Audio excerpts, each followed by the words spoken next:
Rekan-rekan, pada kesempatan ini saya mau bantu menjelaskan tentang perbedaan 3 tipe bisnis ya dengan kita punya. Jadi kita yang ketiga, yang pertama adalah konvensional bisnis, yang kedua adalah franchise, yang ketiga adalah multi level marketing.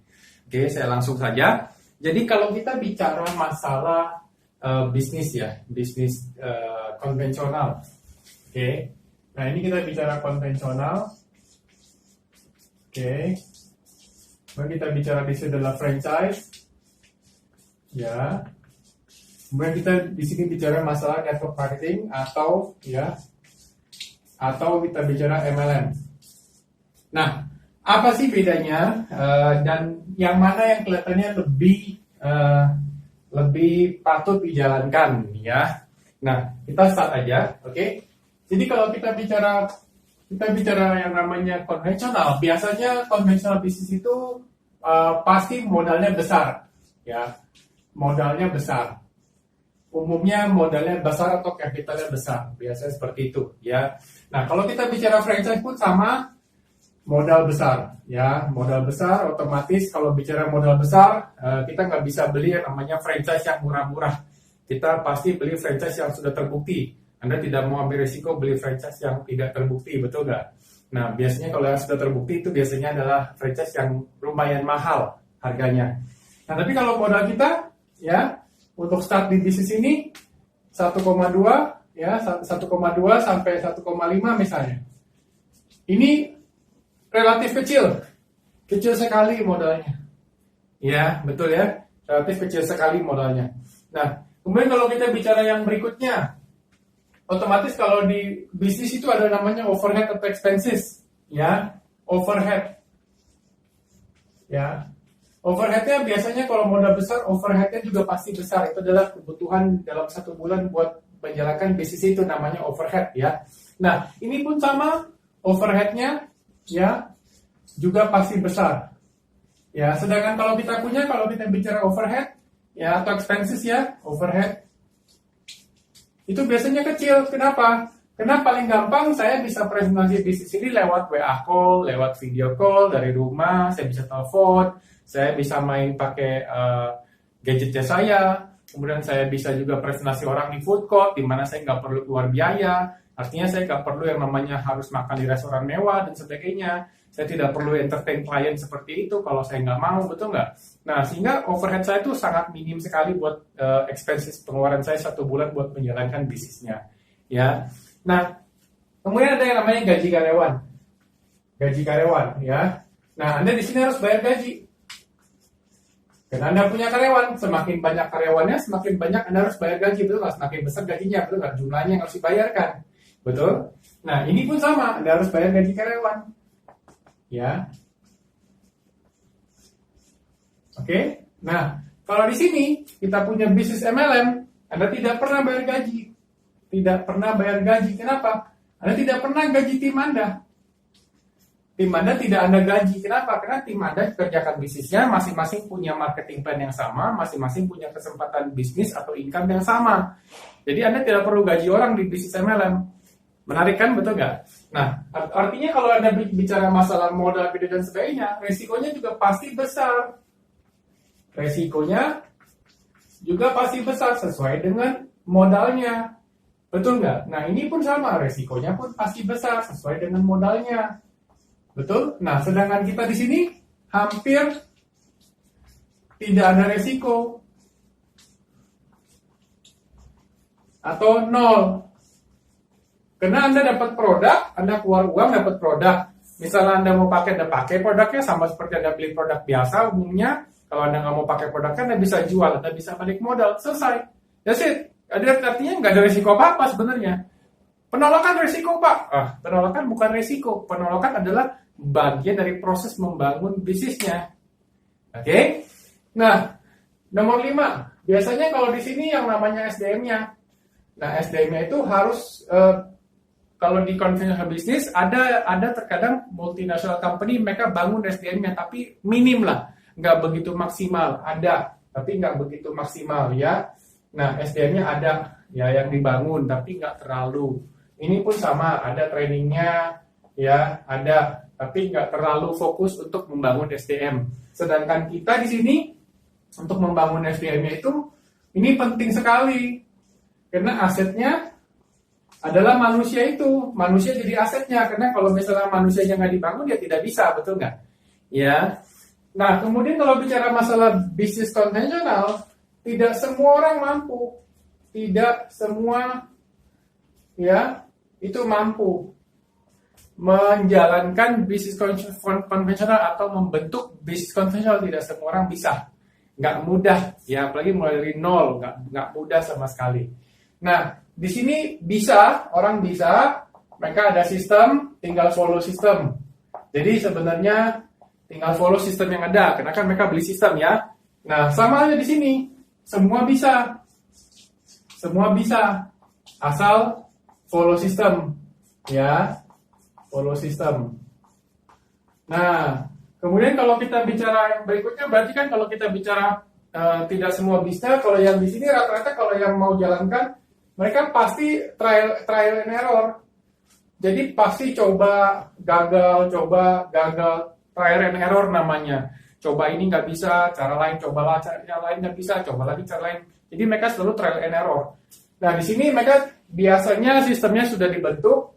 Mereka follow sistem, ya follow sistem. Jadi karena itulah mereka beli sistem itu, betul nggak? Tidak perlu trial and error ya. Nah, ini pun sama, tinggal follow, karena ya follow sistem yang sudah disediakan. Ya, yang penting kuncinya adalah mau humble, ya mau rendah hati buat follow sistemnya, betul nggak? Nah, kemudian kalau kita bicara yang namanya skill, di sini butuh skill. Ya, di sini butuh skill atau keterampilan. Ya, keterampilan. Nah, sedangkan di sini ya Anda tidak perlu keterampilan, Anda tinggal belajar caranya karena SOP-nya sudah disediakan. Nah, sama halnya dengan di sini Anda belajar ya karena SOP-nya sudah disediakan, cara kerja sudah disediakan ya. Nah, kemudian kalau kita bicara yang namanya poin berikutnya, penghasilan, bicara masalah income. Nah, income otomatis terbatas, ya. Kenapa terbatas di bisnis konvensional? Karena kalau Anda mau income Anda tambah besar, Anda harus punya karyawan lebih banyak, Anda harus berkembang jamnya lebih panjang lagi, Anda harus suntik dana lagi supaya income-nya lebih besar lagi. Memang seperti itu caranya kalau di konvensional. Anda kalau nggak percaya, tanya sama pengusaha-pengusaha. Rata-rata seperti itu. Ya, nah di sini pun sama, income-nya terbatas, ya terbatas. Kenapa? Karena Anda punya satu franchise doang, jadi itu biasanya limited, ya limited. Nah, tapi kalau kita bicara di sini, income-nya adalah unlimited. Oke, kenapa? Karena kita bicara people franchise. Jadi manusianya yang jadi franchise-nya, betul nggak? Manusia itu 8 miliar ini di dunia. Artinya Anda tinggal pilih mau berapa persen dalam jaringan Anda. Income Anda unlimited, betul nggak? Karena marketing plan bisa memberikan income-nya unlimited, betul nggak? Nah, kemudian kalau bicara masalah tempat, ya, Anda butuh tempat usaha. Ya, Anda butuh tempat usaha. Oke? Sama halnya di sini, Anda butuh tempat usaha. Harus ada tempat usaha. Nah, sedangkan kalau di bisnis MLM, Anda tidak perlu tempat usaha. Ada kantor, iya, oke. Tapi Anda bisa presentasi di mana saja, nggak harus di kantor. Jadi, bisa anywhere. Di mana saja Anda bisa presentasi. Anda bisa presentasi di rumah, Anda bisa presentasi di mall, Anda bisa presentasi di dalam bus, Anda bisa presentasi di pinggir jalan, duduk di trotoar, terserah Anda mau presentasi di mana bisa. Karena Anda tinggal punya kertas, tinggal punya pulpen, Anda tinggal presentasi, betul nggak? Ya. Nah, kemudian kalau bicara masalah waktu, nah biasanya kalau bicara masalah waktu ada waktunya terbatas. Jadi waktu terbatas karena misalnya Anda buka jam kerjanya dari jam berapa sampai jam berapa, jadi waktunya kan terbatas, betul nggak? Nah, di sini pun sama, ya waktunya juga terbatas, ya. Oke. Nah, kalau bicara masalah di sini di MLM, ya bisa anytime. Anda bisa presentasi orang jam 7 pagi, Anda bisa presentasi orang jam 12 siang, Anda bisa presentasi orang jam 5 sore, Anda bisa presentasi orang jam 9 malam, Anda bisa presentasi orang jam 1 pagi, Anda bisa kayak yang namanya 24 hours restoran. bisa ketemu orang di sana, Anda bisa presentasi di sana, betul nggak? Jadi anytime Anda bisa kerjakan bisnisnya, betul? Ya. Nah, kemudian kalau kita bicara masalah bisnisnya itu bisa berkembang berapa jauh. Nah, biasanya kalau konvensional itu biasanya terlokalisasi, ya terlokalisasi. Jadi kalau Anda punya pabrik atau kantor di Jakarta misalnya, ya udah localize itu aja. Kalau Anda mau kembangkan di luar kota, Anda harus double, jadi harus tambah capital, betul nggak? Bahkan mungkin bisa capitalnya bisa 2 kali lipat dibanding di Jakarta, betul? Nah, terlokalisasi bisnis Anda, ini pun sama, terlokalisasi. Ya. Nah, kemudian kalau bicara masalah MLM, ya, yang menarik adalah manusia itu bergerak, ya, asalkan bisnisnya atau kantornya ada di luar negeri, sudah buka, ada kantor, ada bank, bisa transfer komisi, ada orang untuk dipresentasikan, bisnisnya bisa jalankan di mana saja. Artinya adalah global market. Global market. Oke? Nah, berikutnya kalau kita bicara masalah bayar royalti. Nah, ini ada satu poin ya. Yang di konvensional tidak ada bayar royalti, ya, tidak ada bayar royalti, tidak ada royalti. Oke. Tapi kalau bisnis franchise itu harus bayar royalti. Karena Anda ada perjanjian beli berapa, misalnya 20%, 30% royalti yang harus dibayarkan. Biasanya seperti itu, ya. Nah, tapi kalau di bisnis ini Anda tidak ada bayar royalti. Oke.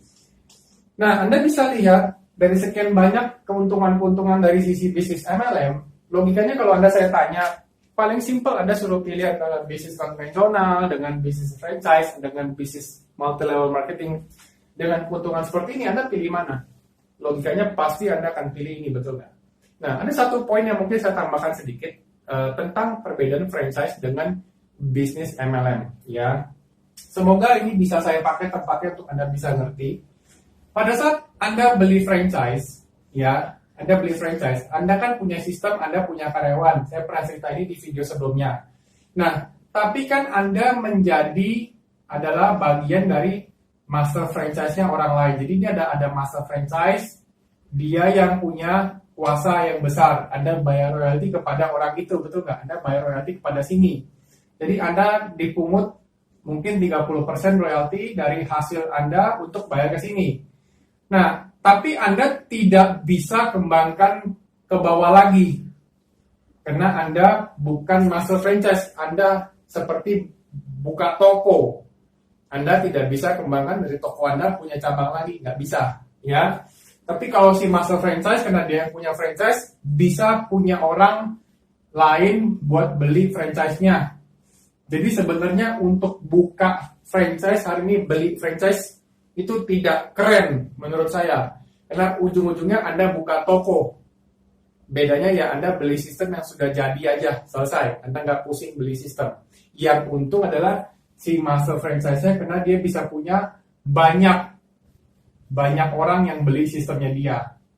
Oke? Nah, artinya apa? Kalau dia punya katakanlah 100 orang yang beli, kali masing-masing bayar 30% royalti, berarti dia punya sekian persentase buat keuntungannya dia, betul nggak?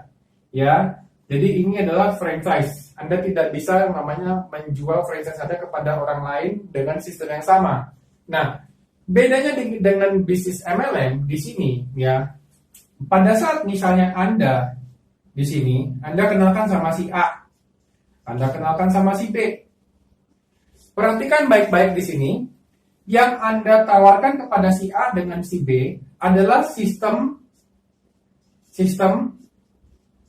yang sama. Artinya si A dan si B bisa punya sistem yang sama, betul nggak?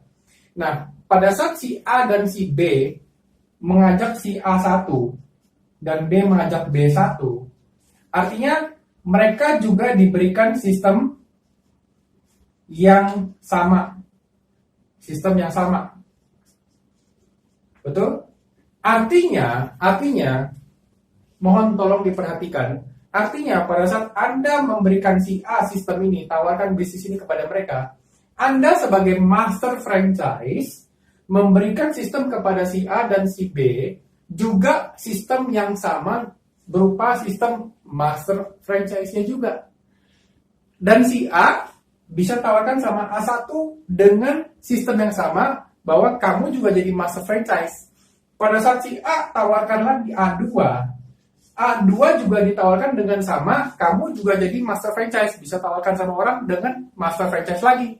Nah, B pun sama, bisa tawarkan B2 ya menjadi sama juga master franchise lagi. Sedangkan di sini kan tidak bisa. Anda punya master franchise, Anda beli franchise, Anda tidak bisa tawarkan sama orang lain. Betul? Nah, yang menarik adalah pada saat Anda menawarkan sama si A, yang keluar modal bukan Anda tapi A. Yang keluar modal adalah B. Yang keluar modal adalah A1, A2, B1, B2, betul nggak? Nah, pada saat misalnya si A tinggal di Jakarta, si B misalnya tinggal di Bandung, si A1 misalnya tinggal di Makassar, A2 bisa tinggal di Bali, B1 bisa tinggal di Malaysia, B2 bisa tinggal di Singapura. Artinya apa? Anda sudah punya jaringan, sudah punya cabang di luar negeri tanpa keluar modal lagi, betul nggak? Ya kan? Artinya apa? Bisnis Anda tidak terlokalisasi. Artinya, bisnis Anda bisa di mana saja, global market. Makanya kenapa di sini dibilang franchise, betul? Franchise-nya fixed franchise, ya, fix. Tidak bisa bergerak franchise-nya. Tetapi di sini dibilang sebagai apa? Sebagai people franchise. People franchise. Jadi manusianya yang jadi franchise-nya. Manusianya bisa kemana-mana seperti burung, bisa terbang kemanapun. Manusianya yang punya bawa franchise-nya. Saya punya master franchise, saya tawarkan sama orang juga master franchise. Konsep yang sama, bonus yang sama, hak yang sama untuk dapat bonus, ya betul nggak? Nah, sehingga saya bisa menduplikasikan master franchise kepada begitu banyak orang. Itu yang luar biasa di bisnis ini yang Anda harus paham. Makanya saya bilang bisnis ini adalah bisnis people franchise. Ya, kalau Anda belum mengerti tentang konsep ini, coba diulang lagi videonya, diulang lagi supaya Anda bisa paham. Kalau pada saat misalnya Anda punya kesempatan jumpa, boleh ngobrol sama saya, kita akan diskusi masalah ini. Oke? Nah, saya akan coba bahas di video berikutnya tentang bagaimana kalau sudah join saya harus ngapain. Oke, sampai ketemu di video berikutnya. Terima kasih.